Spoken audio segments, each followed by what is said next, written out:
This is 365 Sports, powered by Sikkim365.com. Welcome to the Triple Option. Here's your host, Paul Catalina. Welcome into the Triple Option. Paul Catalina and Garrett Ross. Sadly, Steven Simcox had to take his kid to the doctor at 12:45 today. Damn kids. Yeah, I know. The kids, they like. I know the children are our future, but I'm just tired of them. I'm just flat out tired of them. I get tired of mine sometimes. I don't ever get tired of yours. Of course, fair. I don't live with them, but Right, yeah. again, I will tell you when I see, well, at least Parker, Ava is shyer than Parker. She is. She's more of like me. Yeah. He's very, very much shy. reserved. Parker has no shyness in him. None whatsoever. At all. But every time I see Parker, I feel like Justin Bieber. Like that's like that's how he reacts. That's how he reacts to people he likes, clearly. Like I'm sure there's like more than just me, but it does make me feel it's like, ladies and gentlemen, Taylor Swift, and I'm like, yes, I get it now. He has an uncanny ability to make you feel like you're the most important person in the world at all times. And it doesn't we'll go grocery shopping and it'll just be like random strangers, and he's known these people his entire life. It does not matter who they are, what they look like. He is all in for humanity. Yeah, I love it. I love that he. And so that's what Amanda said. We really should have prepared more for being here. So, but yeah, I really do want to. I want to have some fun today. I think we've been through a stressful time. Here's great news: we will not get election texts or emails for 2 more years. Thank you. Yeah. By the way, of Paul Catalina's 2028 presidential platform. Here we go. Let's start it. Here we go. We'll start it. No more. Here's political advertising. Hello, I'm Paul Catalina, and I believe that we should do this to solve the border crisis. Not like my opponent, Emery Winter. I just think of Parks and Rec every time. He wants farm animals teaching your children arithmetic. That's not the America I grew up in. Like those commercials are not productive. No matter who you support, that's not really that productive. Like, I haven't learned anything about them that I know to be true. Like you could tell me this guy did this, and I could be like, okay, but it seems to be like, Hollywood myth and all that stuff about a lot of these things. So here's the thing. Political ads have to adhere to the same standards that, say, a taco place would have, or a car dealership. If I owned a car dealership and I told you that you have buy one, get one free, and then you came there like, well, no, I just said that to get you here, then I would have committed a crime, correct? Uh-huh. So the only thing that political ads should be able to say is, I am candidate X, and here's my position on this. And here's that they should be 15-second ads. 15-second ads that are like, hey, I believe that we need a stronger border policy. Check the link here to go to my website and see my full description of the policy. Mm-hmm. And then you go to that website and there's 5-minute videos that simply lay out, here's what I think we should do. We should have this budget allotted to this and that. And not because we watch political debates now, and it's like, how do you feel about the border? It's like, well, let me tell you my opponent and how they feel about this culture war issue. Like, no. I asked you specifically about the border. Like, this would maybe cut that out a little bit. I don't know. Maybe I'm too pie in the sky. But you would receive, I'm going to tell you, not just from politicians, from anybody, robocalls and robotexts would be outlawed. It's got to stop. Outlawed. There would not be a do not call list or a do not text list because it wouldn't need to exist because your thing will not be allowed to exist. Right. That's it. The only thing that you can text me for is something I asked you to. Like, please remind me what time my restaurant reservation is, my doctor's appointment, or that I have a prescription ready, or that my dog has just been shampooed. Those things. That's all I need to know. I don't need to know that there's a 25% off sale at Target. I don't need to know that. I don't need to know these things. So on the presidential platform, robocalls, texts, done. They're done. They are done. And if you're one of these people who make your livelihood doing that, start figuring out what the next thing is, baby, because I'm coming for you. I love it. Yeah. I will support that.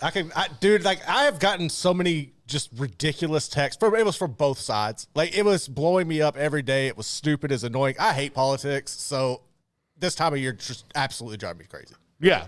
I love politics, or I grew up loving it. I'm very fascinated by it because I'm a history buff, and this is all part of history. It has become so not fun. So not fun because you can't really discuss it in earnest, right? Yep. So I will just make fun of everyone now. I have no allegiances anywhere. I'm Welcome a man to my world. I'm a man without a country. So I'm not that. I'm still an American, and I love being an American. But I will just continue to make fun of everything, and that's what we're going to do. So Paul Catalina 2028. Don't think I'm kidding. I just think he can do it. You can. Here's the thing. I know that I won't win. I just want to get in some debates. Because I really think that I could make a dent in some politicians in a debate. I would pay for that, actually. Look, how much, and I'm going to say, excuse my French, in front of this. Okay. But would you love for me to say, in a debate, this son of a bitch just said that when you asked him about emissions. Mm-hmm. So I'm going to answer your question about emissions. And then that's all I'm going to say.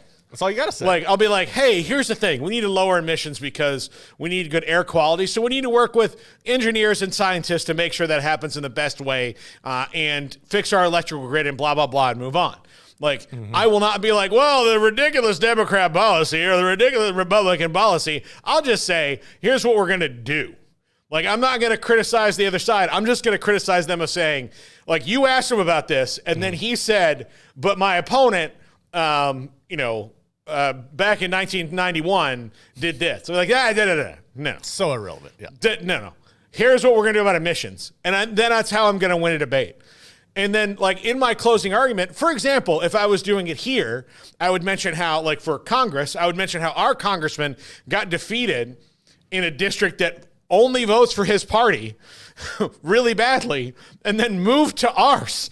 And then instead of going, hey, why are these people who only vote for this side vote for this, not vote for this guy, like, send him down here. There's a reason. Like, he wasn't good up there. Let's not put him in down here. Let's find a different guy who also subscribes to the theories that we like, that's just not so unlikable that we don't want him here. Like, we didn't ask that question here. No.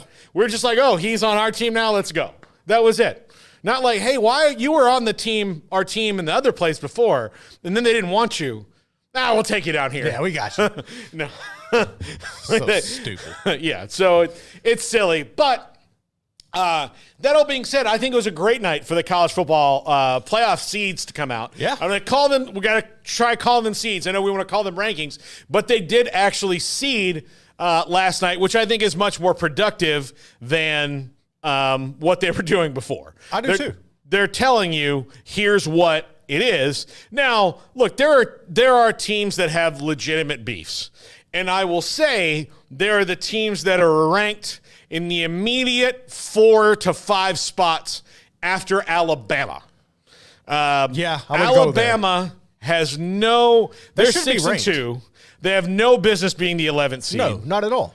Now, yes, they have a loss to Tennessee, and they have the win against Georgia. So those kind of buoy them a little bit. But a loss to South Carolina, or a near loss to South Carolina, the loss to Vanderbilt, plus a schedule that's not really all that much of a, they've beaten Western Kentucky, USF, Wisconsin, and South Carolina, and Mizzou, who for some reason Mizzou is still ranked, and I don't understand that. They're not. Like, Alabama should not be 11th. Now, look, They should still be in the conversation, because if they win this week against LSU, that's a game that's going to put them, should they win out, solidly in the discussion if they finish the season 10-2. Well, I mean, which they should. Because if you have wins against Georgia and LSU, that should mean something. It should. I have a problem with them being like even ahead of Iowa State. And I understand Iowa State's loss was absolutely terrible. Like you cannot afford to lose to an unranked Texas Tech team at home. Like that was ridiculous. But at the same time, your one loss, I wouldn't have a problem if Alabama was if you flipped them. Because I think Iowa State, given what they've done, and given how they're having to work with kind of a shorter hand being in the Big 12 as it is, I think putting them up there would have made some sense. I think everybody in the nation should probably be rooting for LSU this week. I don't think, and I'm the LSU fan, I do not think LSU will win this game. I just don't see a way that they can realistically stop Jalen Milroe. I think he carves them up. But I think that's everybody's best bet for Alabama to be falling down is for LSU to get them this week. Because really the only thing buoying them is that win over Georgia.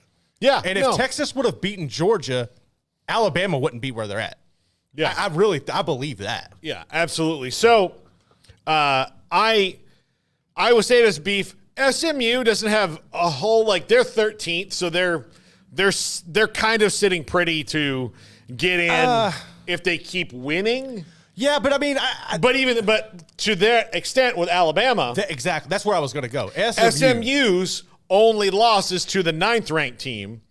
Bama has a loss to the 7th-ranked team and an unranked team. So, like, the second loss, like, there, but, like, the second loss should take him out anyway. And the fact that the second loss, even though Vandy's good, is to a team that's not ranked in the top 25 of these or in the top 25 seeds, that should be disqualifying to Alabama, but Alabama is there, and I can't figure out if it's just that win over Georgia. It's got to be. It's that and the prestige. It's everything they've done. You cannot get over the fact. It's going to take a couple of years, I think, for the Saban mystique in Alabama to kind of reestablish their new identity for everybody to start viewing them differently. I think they're getting the benefit of the doubt now because of their past history, and that's just the way things work here, unfortunately. But like as far as SMU, I would say they have more of a beef with Notre Dame because Notre Dame's like that's a terrible loss that they have. Like that's the worst loss of anybody probably ranked right now is that Northern Illinois loss. And if you're SMU and your only loss is to an undefeated BYU team, why the hell are you right there? Especially with Miami being so much further ahead. Yeah. Like, I understand they're undefeated, but, like, Miami isn't that much better. And hopefully we'll get to see that in the ACC championship game. Yeah. But that one kind of bothers me a little bit as well. They're undefeated. Like, Oregon and Ohio State makes sense at 1 and 2. Absolutely. Ohio State's only loss is to Oregon by 1 point on the road. Yeah. You know, and look, I think Texas should be 5th. Like, I don't have a problem with the top 5. I don't have a problem with the top 5, but I will tell you that Texas's losses to Georgia, so that's why they're in the top 5. But if you start ranking for Texas, Tennessee, and Penn State in particular, for teams they all have a loss, if you start ranking who's the best quality win that Texas has? I mean, quality win? Yeah. Who's the best quality win that they have? Would it be? Hell, it wouldn't be Oklahoma. I don't know. That's a good question. Michigan, because it was in the big house? No. But they suck. It's Vanderbilt. Vanderbilt is the best team that they've beaten right now. And Vanderbilt's not in the rankings. Okay? So that's their best quality win. Michigan not in this thing, right? Mm-hmm.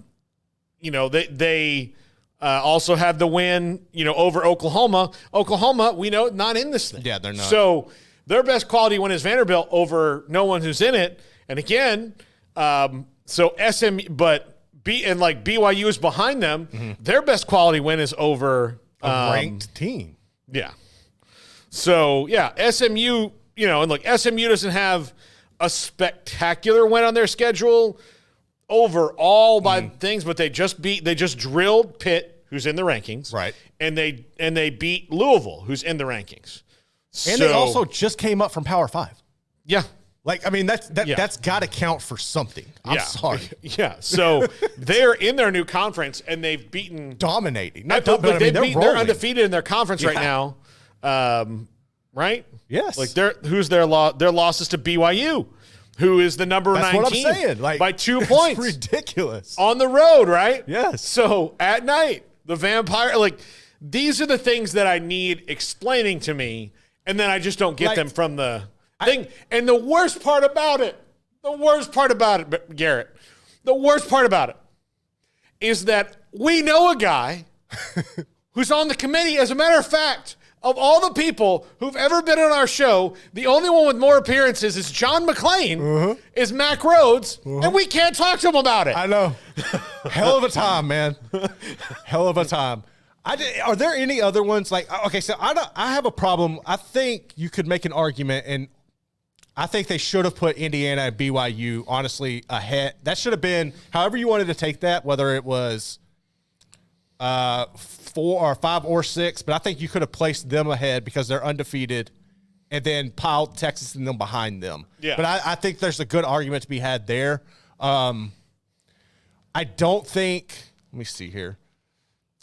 There's definitely going to be an elimination situation, in my opinion, this weekend with that LSU-Alabama game. Whoever loses that game has no business being involved in this anymore. Yeah. I'm nervous about BYU. I feel like BYU gets the win this week in the Holy War. I'm nervous, though, that even though they are so much better on paper, we know how this is with rivalry games. We just saw it last week with A&M where you you won up to LSU and then you go and lose to South Carolina because you put up so much energy in that. I'm afraid what's going to happen to BYU is they're going to go in, they're going to beat Utah in a game that's closer than what it should be. And then they're going to get caught up in a trap game and get beat by Arizona State the next week, and the Big 12 sitting with everybody having a loss. Oh, yeah. That's what I think is going to happen. Well, they've got Utah. They've got Kansas before Arizona State. But as a matter of fact, Arizona State is their outside of the rivalry game. I think they're just a lot better than BYU is right now. But Arizona State's the one to me on the road. That's tricky, especially if Cam Scatterboo is healthy. That's one that I just think it's worth keeping an eye on in a couple of weeks then for that one. I think that's where kind of BYU might get a hiccup. Are there anything else? Like Washington State, I know we talked a little bit about Washington State and what their expectations should be in this. Are you surprised or anything with them being at 21? Is that about right? No, I think it's about right. I think that's about where I expected them to be. I wanted them to be higher, right? I wanted them to be higher, but I understand the reality of things, but look, they're in it. Like the 3 group of 5 teams I think you have to really think about are Army, Wazoo, and Boise State. Right. And Boise State obviously with the best shot right now, but unless Army somehow pulls off the upset of Notre Dame, I don't think that's going to happen, especially with Notre Dame already seeing that similar style offense in their win over Navy.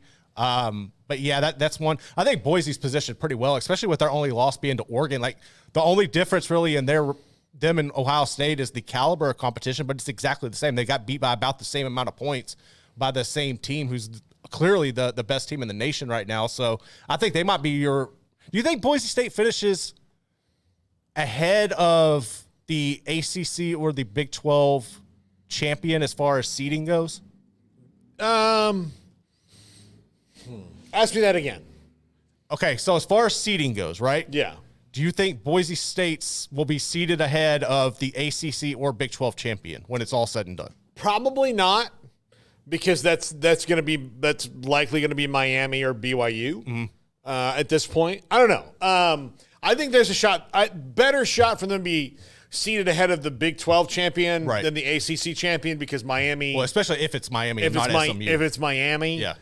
Even though, look, the ACC, and I said it earlier in the year, is an interesting league because they've got some good teams in it that they don't have, but they only have one really great team for sure. Right. A potentially great team. And I don't know if Miami's all that great. They're really good. They have some great offensive talent, but look, they've given up when their schedule started to ratchet up.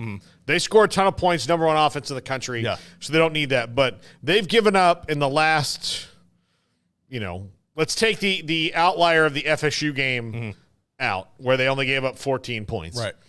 But they've given up 34, 38, 45, and 31.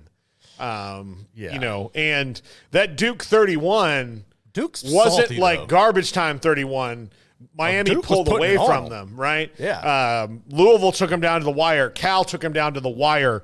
Virginia Tech took them down to the wire. In fact, in 3 games in a row, they could have lost those games if one call went the other way. So they're just a fancy version of TCU that made it that one year? I mean, TCU was winning all the close games? They're like a brand name. Yeah, that's TCU. what I mean. Yeah. Like, they're more flashy. TCU off-brand Miami. Right. We'll just call them that. Yeah, like, that's what they were. No offense to TCU, but you know what I'm talking about? Like the Flash, the Cam Ward. It's different. They got it. And look, if they get up there and they win the play, like, good for them. I just don't know, based on their schedule, who has Miami beaten. They've beaten a mediocre at best Gators team. Florida A&M, Ball State, USF, Virginia Tech, who's okay, Cal, who's turned out to not be that good. Cal has the biggest pimple of the season. They're the only team to lose to FSU. Yeah, that's a big pimple. That one will get you rejected for prom right there. Like, hey, will you go to prom with me? No. Well, why not? No. Like, dude, you need to get some Noxzema. You should have gotten rid of that thing before you asked her. The volcanic type pimple. Louisville, who's good, and just beat Clemson. And of course, Duke. I mean, like, Duke's good, but like, let's not give them more value than they have. So I'll also tell you that for the most part, most of the teams, that's why it's kind of weird to see the rankings this way. I'm not even complaining, but I think it's the way, the worldview of how you view and weight certain teams. Right. Is that when you look at it, Georgia's got the win over Texas, and that's really their good win at this point. And the win over Clemson, right, which actually got worse last week, right? Because Clemson took another loss. And might get worse again this week because Clemson plays Virginia Tech. That's an upset alert game there, too, because Virginia Tech can do some things, right? I think Clemson wins, but wouldn't be surprised. But that's a good point, though. Like, nobody really, even Oregon, like, they don't, like, I know Ohio State, like, that might be the best win of anybody, but there's not like a team that just reels off a bunch of Oregon has, in my opinion, the 2 best wins of this whole thing, and they've got Boise State and Ohio State. Right, yeah. Like, they've got 2. So I don't think anybody else has Georgia might 2. get 1 this week if they beat Ole Miss. Yeah. But, Texas doesn't have 1 yet. No. Now, they stand to get 1 if they beat A&M. Yeah, but that kind of lost its luster. I understand that, but like it's not the same. Since that South Carolina loss, I feel like that kind of it's dampened that a little bit. But that still will be like it's a rivalry and everything. But still, if A&M's number 12, 13, 14, 10, they could be 10th. Right. By the time they play them, if they are, then that's good. That's good for both sides. Yeah. Somebody gets that win there. So, and look, I just think part of me thinks that the undefeated teams should be ranked ahead of the teams with 1 loss. Yeah, so you get a loss. Like the loss isn't like, like Ohio State has that loss to the number 1 team. Like Indiana over Penn State. Yeah, Indiana should be over Penn State right now. They've played essentially the same kind of schedule. Penn State does not have it. Like, I know that they're probably giving them Illinois and USC, but those teams have fallen off, right? So West Virginia's mediocre. Like they've got wins over mediocre teams, and they've played 1 good team and they lost. Yeah. They will play mediocre teams for the rest of the way out, save for Minnesota, who might be actually good. But again, beating Minnesota is not anything that's going to help Penn State. No, not at all. It's not going to be like, oh, is it Penn State or LSU? Oh, that's not going to help them. They beat Minnesota. Like, yeah, well, LSU plays in the SEC. So, get out of here with your Minnesota is what we would likely hear. So I don't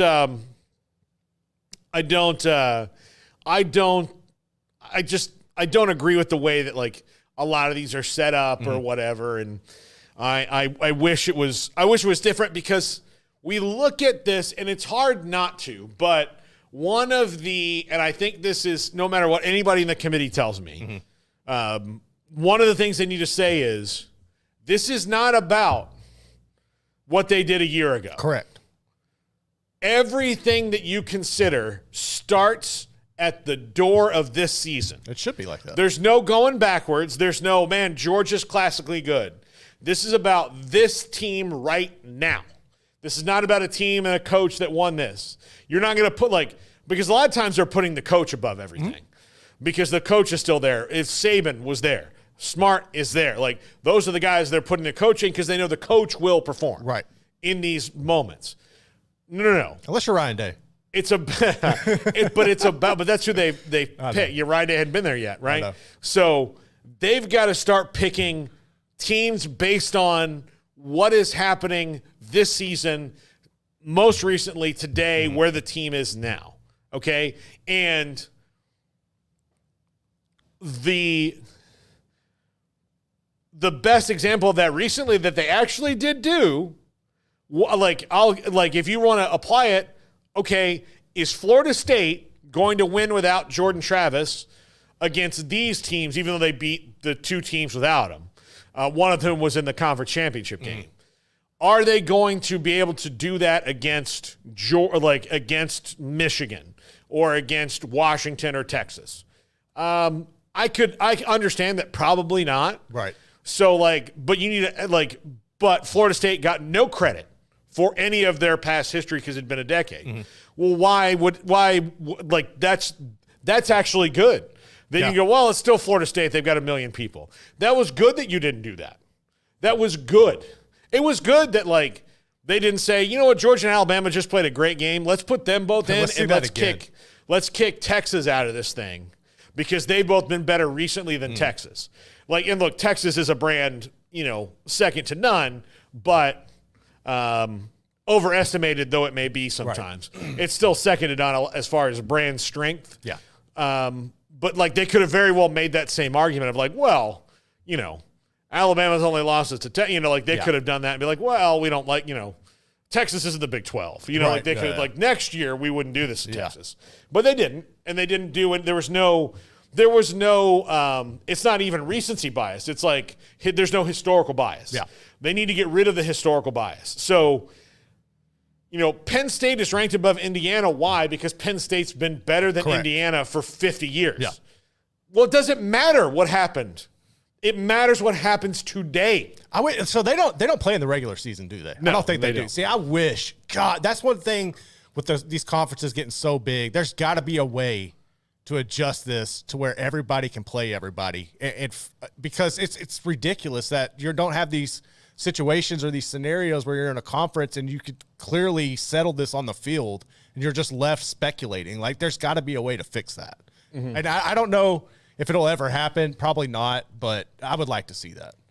Whether it's a playoff at the end, you play everybody in your conference and then something, but I think there's got to be a better way to come up with who actually is the best teams coming out of these conferences.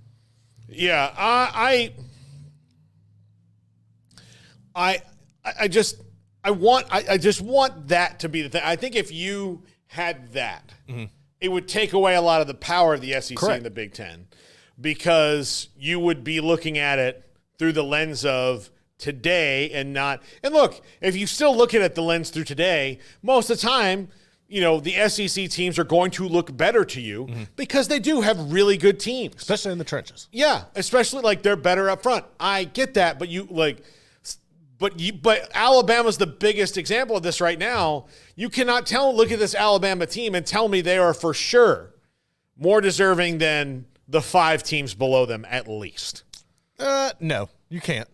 But just the 5 teams immediately below them. Boise, SMU, A&M. No. Okay, so why are they there?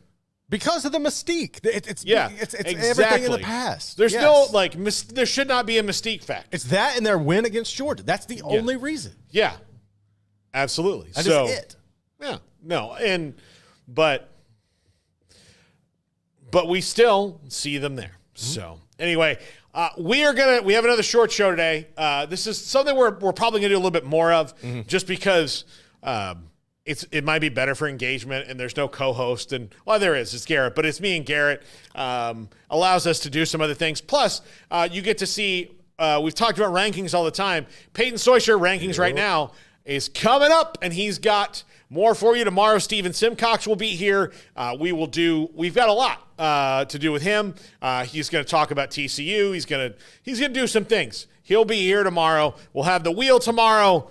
This is the Triple Option. Stay tuned for Peyton Soysher explaining some important things about the rankings right after this.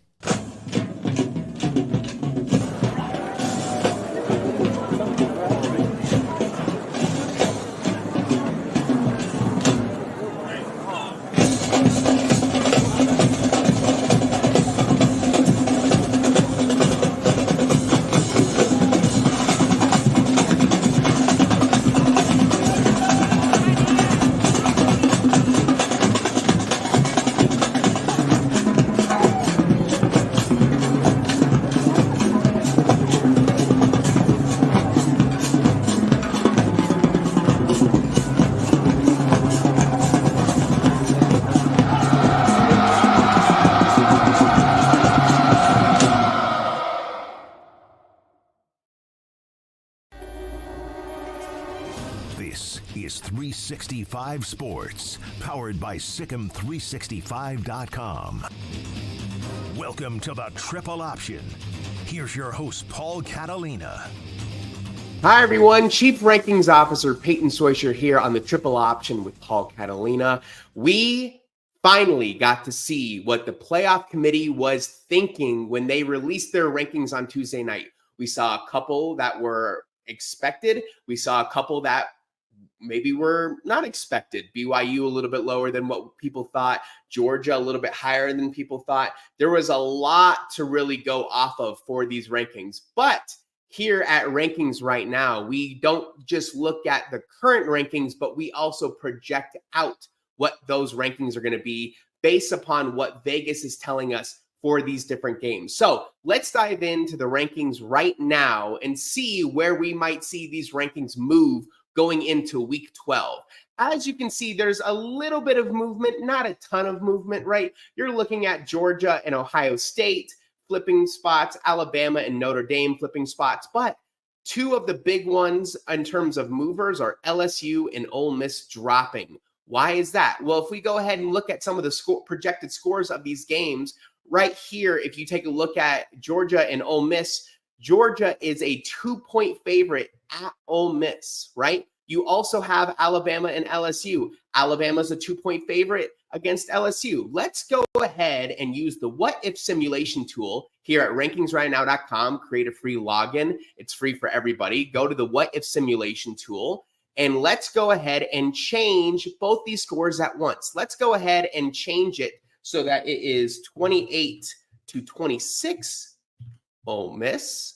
And let's also change this Alabama score to be 30-28 LSU and see how this changes things. When you use the what if simulation tool, you can go ahead and look at the altered week games to make sure you know what's happening in your simulation. We're going to go ahead and run the simulation. And just like that, we can now see what the projected rankings are going to be with these changes. And now you see a bunch of new arrows all over the place, right? Miami moves up one because Georgia is no longer there to block them. Texas, Penn State, Tennessee, Indiana, BYU, all moving up with Georgia dropping all the way down to 9. You also have Ole Miss jumping up 5 spots to the 11 ranking and Alabama dropping all the way down to 19. That would be an enormous drop. You have to think Alabama would now have 3 losses on the year. It's hard to put a 3-loss team above a 2-loss CU, a 1-loss Pitt. A lot of these different teams are only having 0 or 1 losses. I don't know how you would put Alabama above them, but that's just me. That's what the predictions are saying right now. Let's also play around with one other scenario. Let's go ahead and reset these scores real quick. If you pay attention to college football, you know that it's the holy war this weekend, right? BYU and Utah. BYU has been a seasonal underdog. They always seem to be the underdog, but Utah has had a really rough stretch lately. What would happen if BYU were actually the loser of this game? Let's go ahead and let's just make this a big score. Let's say 30-37. Utah. Let's go ahead, zoom out, scroll back up, rerun the simulation with only the new change that we've made. As you can see, we've only updated 1 score. And where would this put BYU? BYU would drop down to 17, right? A really interesting point with that. They were already lower than a lot of people predicted that they would be in the playoff committee. So maybe that would be a big blow to BYU. They might even be below CU in the Big 12. So that is a very, very, very close one to be watching going into that weekend. And finally, let's just play with one team that might be on upset alert other than BYU. And that might be Miami. Miami is at Georgia Tech. They're favored by 11. Let's say that there was a big change to that game, right? Let's say something, Cam Ward doesn't have it. Georgia Tech comes out firing. Let's say that Georgia Tech wins this one 28-24. Let's go ahead and run this simulation. Where would that put number 4 Miami on the projected rankings for the next playoff committee? Let's see where we're at. A lot of movement. I can see Miami down to 12, right? The playoff committee does not think Miami should lose this game. That is an unranked Georgia Tech team. They started off great at the beginning of the year. They've been okay throughout the rest of the year. That would be a big blow to the ACC in general, right? There's not a lot of really big, high-quality ACC teams that are competing for those top spots other than Miami, right? SMU, so Miami and SMU would be right next to each other, battling for that final spot for who would get a bye in the first round of the playoff for the ACC. So overall, there's so much to go through. Follow along in real time on rankingsrightnow.com to get your full experience on your Saturdays, to follow along where the projected rankings are going to be. I am going to be on 365 Sports with Paul tomorrow on Thursday afternoon. We'll dive into all the games. We'll play around with the what if simulation tool again. We'll see where different projections are laid out. It's going to be a ton of fun. Thank you so much for joining. This has been the Chief Rankings Officer, Peyton Soysher, on the Triple Option with Paul Catalina.